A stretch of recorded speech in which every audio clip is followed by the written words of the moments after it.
They've spent months, even years, working on creative projects, writing books, producing television series or documentaries. They put their hearts and souls into telling stories they need to tell. And just when it comes time to get their content out there and promote it, boom, COVID-19 descended, and that was that. What do they do now? Let's find out. In Guelph, Ontario, University of Guelph professor Madhur Anand, whose memoir, This Red Line Goes Straight to Your Heart, was supposed to launch last month. In Honeywood, Ontario, just south of Creemore, Carrie Mudd, president of Peacock Alley Entertainment, which produces film, television, and digital content for channels around the world. And in Midtown Toronto, Barry Avrich, president of the Melbar Entertainment Group, and with more than 40 docs to his credit, he's one of the country's most prolific documentary filmmakers. It's great to have you three on TVO tonight. And Barry, let me put you to work right away. I want to ask you about Made You Look, which is your newest documentary about the biggest art fraud in U.S. history. How long did it take you to make this film? It took about a year to make, Steve, at the end of the day. And given what we're talking about today, the most interesting thing was, just when we had to deliver the film, COVID hit. So when you're doing technical things like making sure that color and sound are perfect, and you're doing it at a distance, especially when you're dealing with a film about art, that became a very, very complex endeavor just as we're ready to deliver the film to broadcasters around the world and to the Hot Docs Film Festival. You want to say how much it cost to make the film? No. Okay. What was the original release date for the film? Well, the original release date was going to be for the Hot Docs Film Festival, which would be around now, so the beginning of June. And Hot Docs decided to form a partnership with the CBC and expedite that partnership and that broadcast. So I had to shave off about 45 days of crucial post-production at a time when everything was shut down. And again, as you're testing the color of a beautiful Rothko painting or a Jackson Pollock, which is all about color, how could you possibly do it on your iPhone or on a laptop when you're normally in a session, as Carrie will know, looking at frame by frame, skin tone, hair, color, background, everything. It was pure pain. Pure pain. Well, obviously there is no Hot Docs Film Festival in the way that they had planned. There are not going to be thousands of people going to movie theaters. So what's happened to that plan of yours for distribution right now?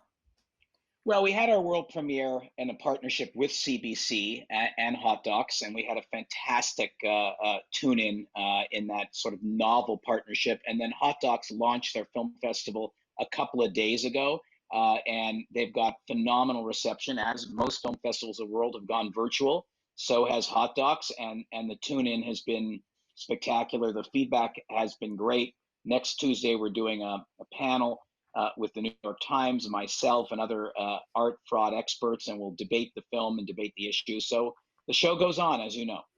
The show must go on. Madhur Anand, I want you to tell us about This Red Line Goes Straight to Your Heart, the memoir. Why did you write it? I wrote the book mostly to get down the stories of my parents. I realized a few years ago that I actually knew very little about their lives. They were born in the pre-partition era of India. And of course, they eventually emigrated to Canada. And basically, it started with the realization that I didn't even know where their birthplaces were. And then they had numerous stories I wanted to understand for myself and then also share with others, because I think there's still stories that are not really very well known. So if you take into account the time to research this book, to write this book, to get the book published, what kind of time are we looking at? I would say I've been working on it for about 6 years. 6 years. Oh my goodness. Yeah. And the original plan to promote this book was what? Book launches. It was supposed to come out last month. So in-store launches. There was a launch that was planned at the Koffler Center for the Arts. And I was going to be interviewed by Ali Kazemi. And there was a series of other launches. Of course, all of the literary festivals that I look forward to in the fall, and so on. And do I take it none of this has happened? None of those have happened in the way that we had hoped, but there have been a few interesting things that have come up for writers.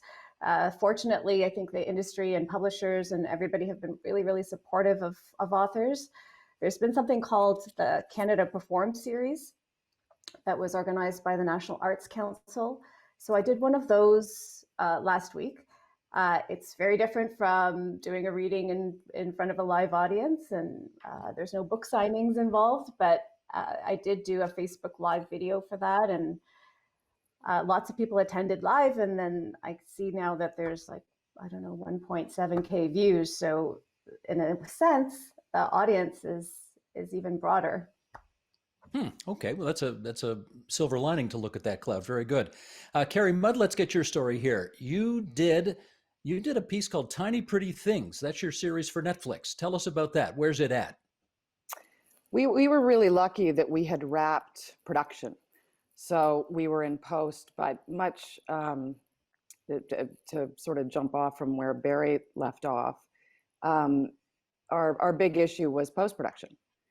And just explain to people what post-production means. So all of the technical things that happen after you shoot. So you've got your finished film, and it has to be edited, and then you have to do painstaking hours of color correction and sound mixes and all of the things that make TV. It's all the magic happens in post. So the one big thing with Netflix is you're delivering it to 190 countries. So the one thing that we couldn't get accomplished is the dubbing. So usually you would dub it into probably 30 languages, but in our case, you can't get a bunch of actors together in France and in Italy and in Germany. So that has led to us making the decision with Netflix to subtitle it. So it will not show up dubbed. It will just be subtitled and go out into the world in October. Now, in your view, does that make it worse than what you'd originally planned? No, I think that some countries like to watch dubbed content. I mean, we're lucky it's English language. I think people have gotten used to watching subtitled content. Look at Parasite, for example. So the hope is that it will be well received regardless. It's a great show. It's beautifully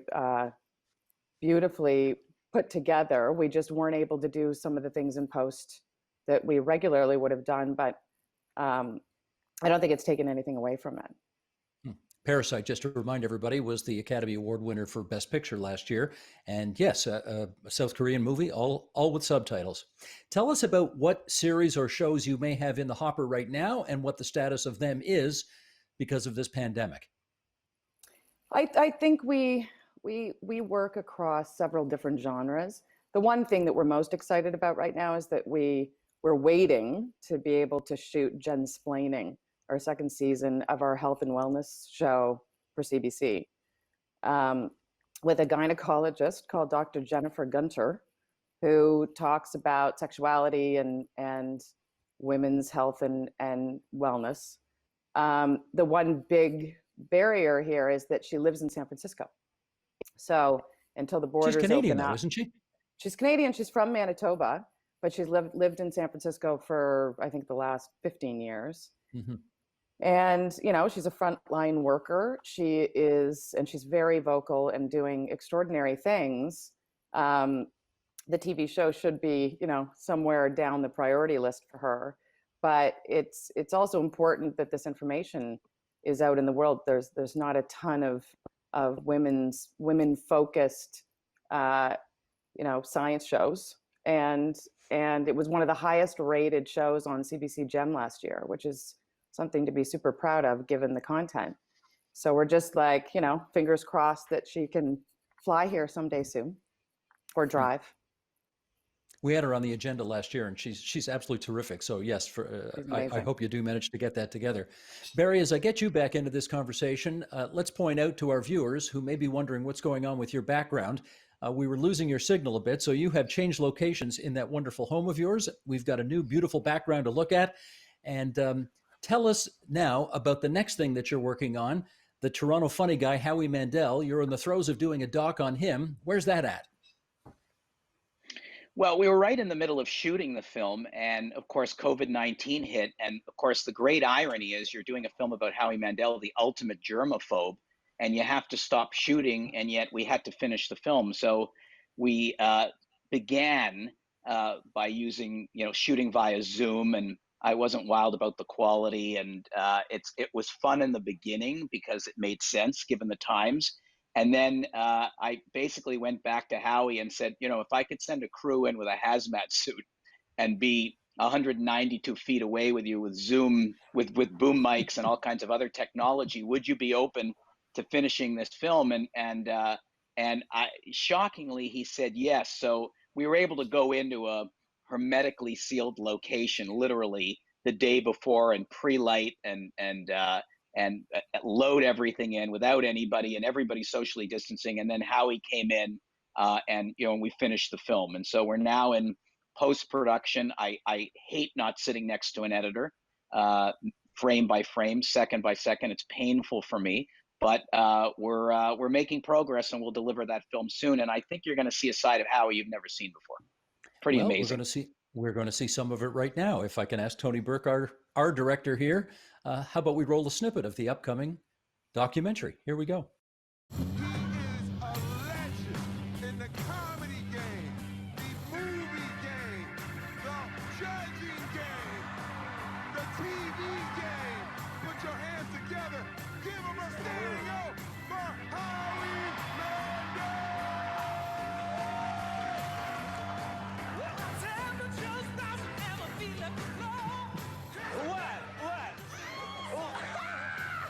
Do I have a stain? No.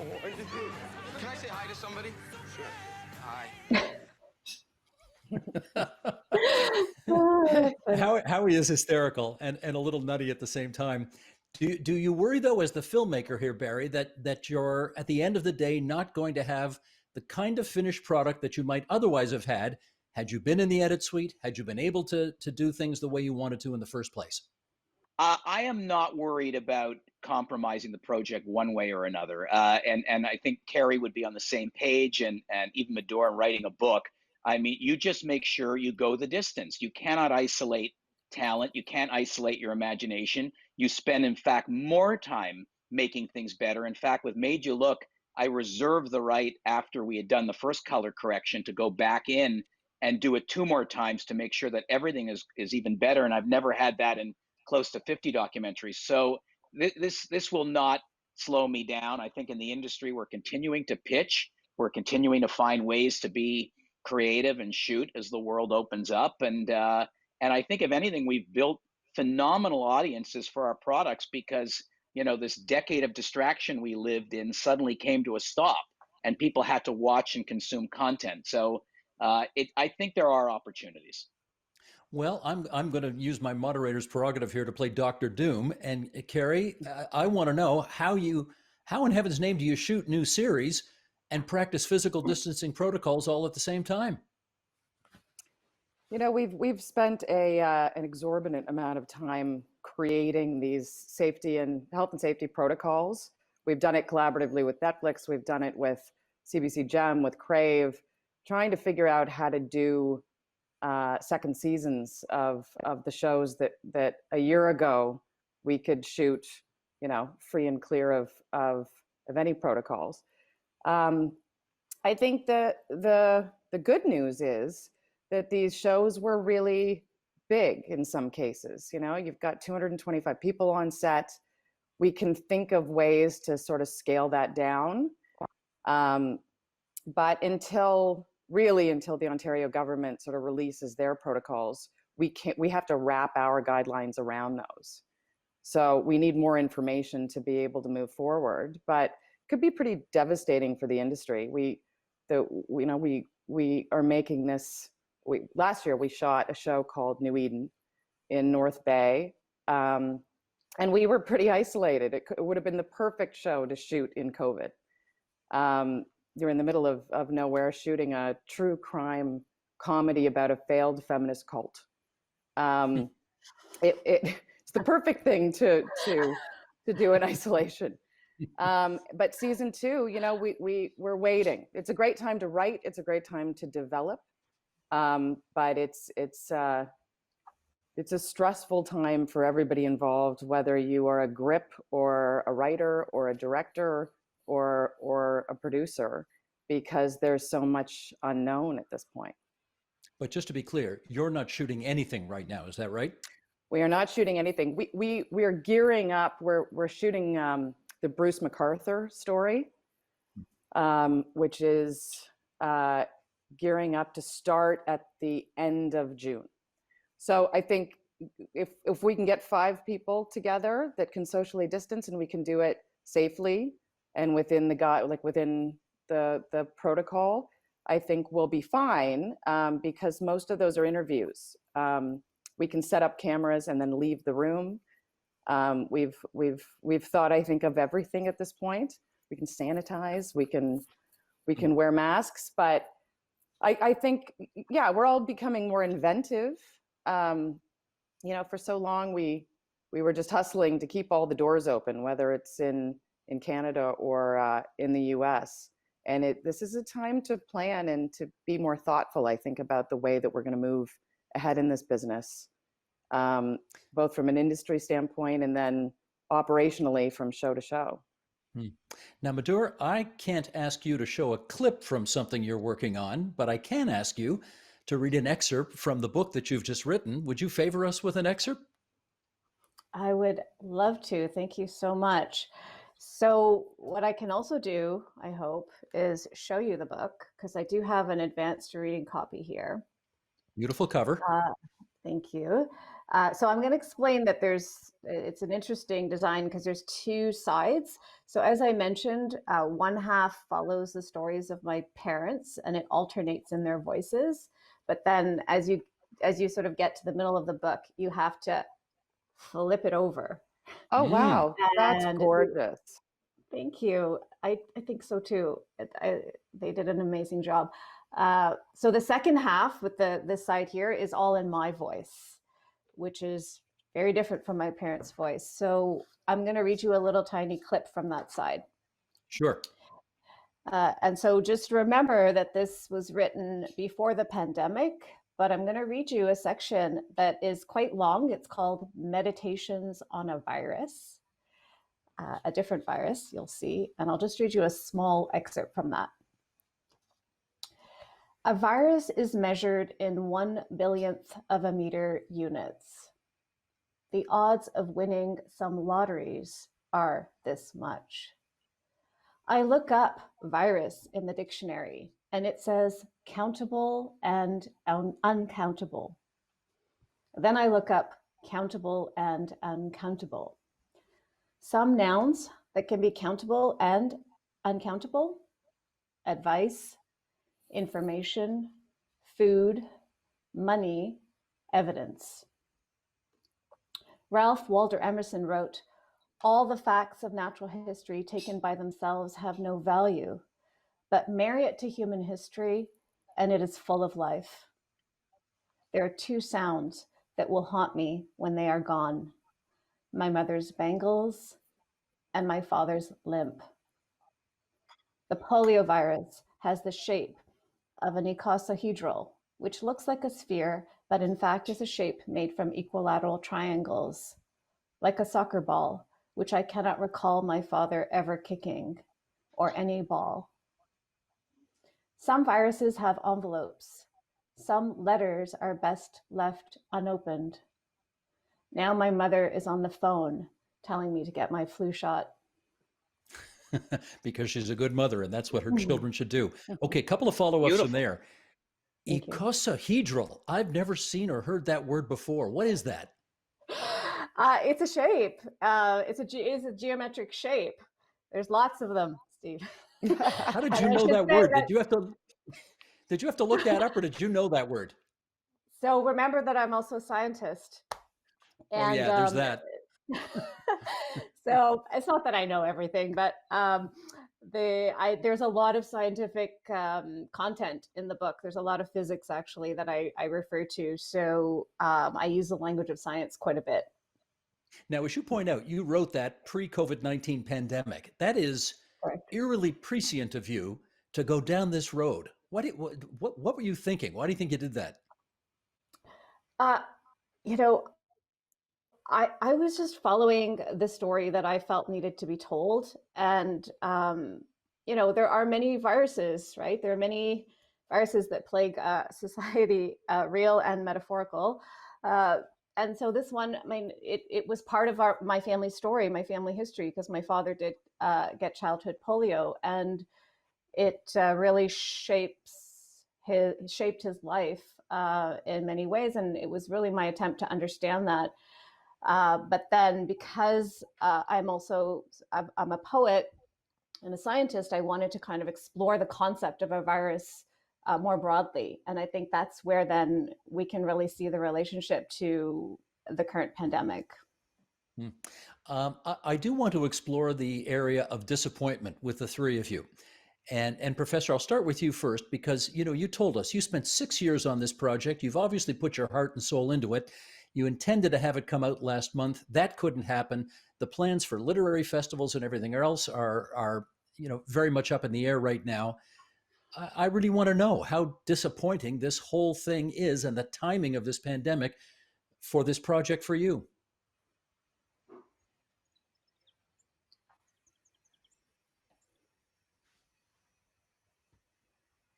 Professor, that's for you. Oh, I'm sorry. I thought she was doing a Justin Trudeau there. It was very effective, She actually. didn't wait 21 seconds there, but it might have been 15. Anyway, that was good. Wow. Yeah, keep the pause. No, it's just funny because I haven't been called professor in a while, Steve. So yeah. So disappointment. I do feel that there's a sort of a really wonderful thing that happens when you're presenting in front of a live audience. So that, I mentioned that Canada Performs the event. It was really weird. It was really weird to have a one-way conversation with a camera. I guess you guys on TV do it all the time. So that sort of connection, because, writing is a really solitary act. I basically self-isolated before the pandemic to write the book. And so when the book comes out, it is a time when you do have this opportunity to come out and meet people, to talk to people. I've really never been a big fan of the book signing ceremony, but I have to say that there is something to that physical gesture and that relationship that I will miss. Barry, let me ask you the same question. I know you put your heart and soul into all of the documentaries that you do. They cost a lot of money, even though you don't want to tell us how much. They take a long time to do. Well, you're not an investor. You keep asking that question. As soon as you start investing in my productions and Carrie's productions, we'll tell you how much they cost. Okay, got it.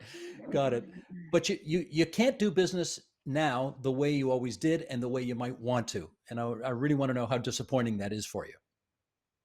There's no question it's hard. And let me just add the Madhur's book cover, as the producer of the Scotiabank Giller Prize, that book cover is just gorgeous. So, and I see a lot of book covers. So well done on the creativity on the book design.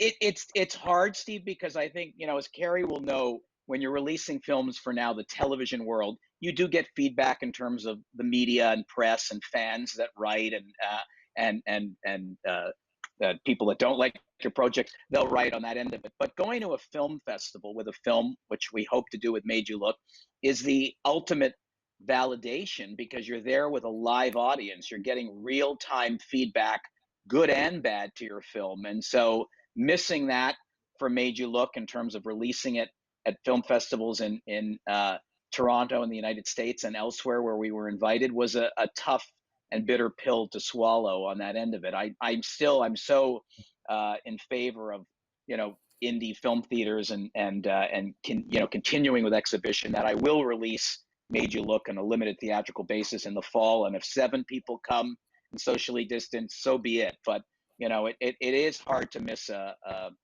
real theatrical release.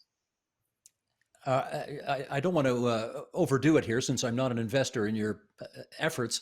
But do you have any sense about how much revenue you're going to forego because of the lost big screen opportunities? I'm the glass half full. I look at the world now saying, look, there's such a thirst for content. I think there'll be an upside. I echo Carrie's comments about, being tremendously concerned about what the new normal looks like and what supporting the crews, even in my documentary world. I really pushed our post-production teams, large teams, to find ways to work from home and to keep the show going on so that I could put money in their pockets. And so, I'll be that first person back on set, safe and socially distanced as I can. So I prefer not to sort of say, gee, what am I going to lose? I'd rather say, what am I going to gain? Gotcha. Last word on this to you, Carrie. We got about a minute left here. If and when Dr. David Williams, the medical officer of health for the province of Ontario, gives the word that you can get back in business, have you got a plan of attack ready to roll out right away? We do. We have vats of sanitizer on the ready. I think there are lots of ways to make TV, and we've really figured out how to work around these challenges in a way that everybody will feel safe. And I think that that's the biggest, like the point that needs to be made, is that we don't ask anybody to come to work that's going to feel uncomfortable, whether they're behind the camera or on camera. Everybody has to be ready to do it first.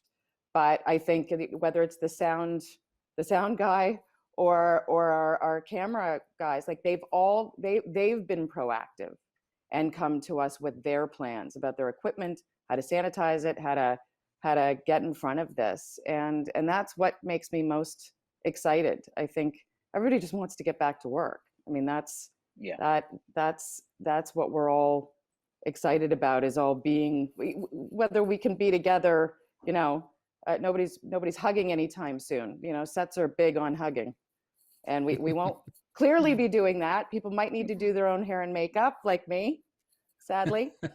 But You look great. I should have been wearing a hat, Barry. The hat was a good idea. Well, how about a virtual hug from all of our viewers and listeners to the three of you for continuing to pursue your passions. And Barry, Madhur, and Carrie, we want to thank you for coming on to TVO tonight and wish you lots of good fortune going forward. Thank you, Steve. Thank you so much. The Agenda with Steve Paikin is brought to you by the Chartered Professional Accountants of Ontario. CPA Ontario is a regulator, an educator, a thought leader, and an advocate. We protect the public. We advance our profession. We guide our CPAs. We are CPA Ontario. And by viewers like you. Thank you.